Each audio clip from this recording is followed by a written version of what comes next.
Tiger सबसे ऊपर है और उसके बाद है दिक्पाल छिंगावत। हाँ, पर यहाँ तो सबसे अमीर कृतेश ही है ना। कामिनी ने बात छुपाने के लिए कहा। क्या बात है अभिनव, इतनी हंसी क्यों आ रही है भाई? इतने में एक लड़की ने अभिनव की तरफ देखते हुए पूछा। इतने में एक और लड़की ने कहा, पहले तो ये बताओ कि इसे यहाँ बुलाया किसने है?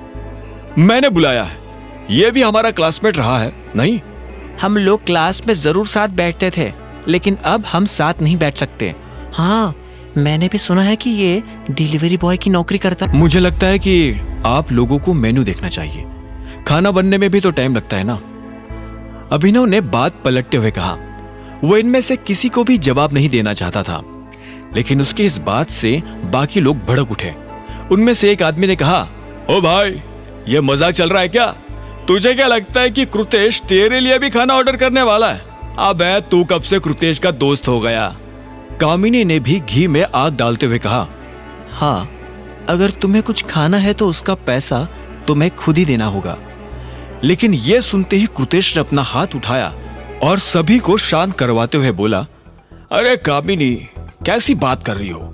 अब वो पार्टी में आया है तो खाना तो खाएगा ही ना।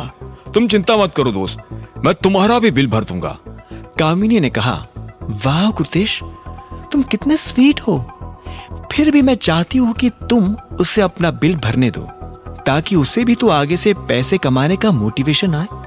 अगर वो ऐसे फ्री का खाना खाता रहेगा तो फ्री का खाना तो हम सभी खा रहे हैं, फिर तो हम सभी को अपना अपना ऑर्डर खुद ही देना चाहिए। इतने में गरिमा नाम की एक लड़की ने कामिनी की बात काटते हुए कहा। वो बाकी लोगों की तरह अभिनव का मजाक नहीं उड़ाया करती थी। अरे छोड़ो भी गरिमा, क्यों बात को बढ़ाना? मैं कह रहा हूं ना, मैं पे कर दूंगा, कृतेश ने कहा। तो फिर अभिनव को तुम्हें थैंक यू बोलना पड़ेगा, कामिनी ने कृतेश की बात के जवाब में कहा। अभिनव अपनी जगह से खड़ा हुआ और बोला, एक मिनट रुकिए, कोई भी ऑर्डर मत देना, मैं अपना क्रेडिट कार्ड लेकर आता हूं। क्या? क्यों मजाक कर रहा है भाई? पागल हो गया है क्या? पता भी है यहाँ एक प्लेट खाने की कीमत क्या है? अभिनव ने अपने कंधे उचकाते हुए कहा। उसकी तुम लोगों को चिंता करने की जरूरत नहीं है, मैं अभी आया। इतना कहते ही अभिनव उस कमरे से बाहर निकल गया था। जैसे ही वो बार में दाखिल हुआ तो अचानक से उसकी नजर एक लड़की पर पड़ी। वो एक आदमी के पास बैठी हुई थी जिसने अजीब से कपड़े पहने हुए थे। वो लड़की उससे दूर होने की कोशिश कर रही थी, लेकिन वो लड़का उसे बार बार अपनी तरफ खींचने की कोशिश कर रहा था। जैसे अभिनव ने थोड़ा पास जाकर देखा तो उसे पता चला कि ये लड़की और कोई नहीं बल्कि उसकी पत्नी अनन्या है। हाथ हटा! अभिनव उस आदमी पर जोर से चिल्लाया। उसकी आवाज सुनते ही 3 और लोग अपनी कुर्सी से उठे और अभिनव को घेर कर खड़े हो गए। उनमें से एक आदमी ने कहा, ए भाई, कोई दिक्कत? मैं तेरा भाई नहीं हूं, ये मेरी बीवी है, हाथ हटा ले नहीं तो तोड़कर फेंक दूंगा, अभिनव ने कहा। उन्होंने अभिनव को कंधों से पकड़ा और उसे खींचकर बाहर की तरफ ले जाने लगे। अभिनव जानता था कि वो उसे इसलिए बाहर ले जा रहे थे ताकि वह उसके साथ मारपीट कर सके। अभिनव भी यही चाहता था। वो बार के अंदर लड़ाई करके फिर से अनन्या और उसके परिवार के सामने गुंडा साबित नहीं होना चाहता था। कुछ ही सेकंड्स में वो अभिनव को पीछे के दरवाजे से बाहर ले आए और उसे जमीन पर पटक दिया। वहां काफी अंधेरा था, ऐसे में किसी के लिए भी वीडियो बनाना या फोटो खींचना मुश्किल था। अब अगर 1 सेकंड भी यहां दिखाई दिया ना तो लात मारकर नोएडा पहुंचा दूंगा, चल निकल यहां से, एक आदमी ने अभिनव को धमकी देते हुए कहा। इतना कहते ही अभिनव ने उसके पेट में एक जोरदार लात मारी और वो आदमी बहुत दूर जाकर गिरा। इतने में बाकी लोगों ने अभिनव पर धावा बोला तो एक के बाद एक अभिनव ने सभी की हेकड़ी निकाल दी। आखिर में उसने उनमें से एक का कॉलर पकड़ा और बोला, कौन है वह जो मेरी बीवी के साथ था? बता। वो डॉन है, हमारा बॉस। हमको नहीं पता था कि वो लड़की हमारी भाभी है।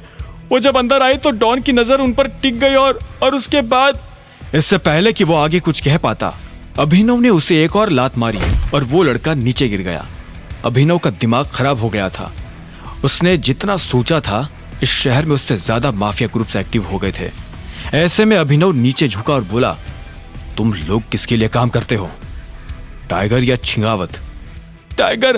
टाइगर अब नहीं रहा, उसके सारे लोग बिखर गए, कोई किसी की नहीं सुनता। आपको क्या लगता है हम अकेले ऐसे हैं जो ये सब कर रहे हैं?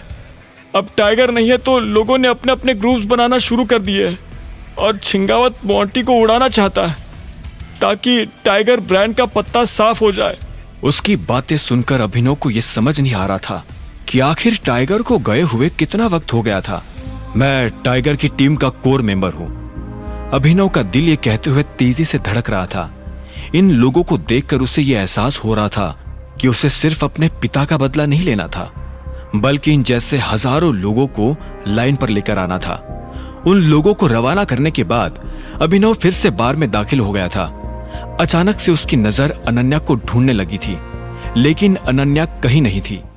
आगे की कहानी जानने के लिए देखें अगला एपिसोड सिर्फ पॉकेट एफएम के यूट्यूब चैनल पर, और द रिटर्न ऑफ टाइगर के सारे एपिसोड्स को सुनने के लिए डिस्क्रिप्शन में दी लिंक से डाउनलोड करें पॉकेट एफएम ऐप।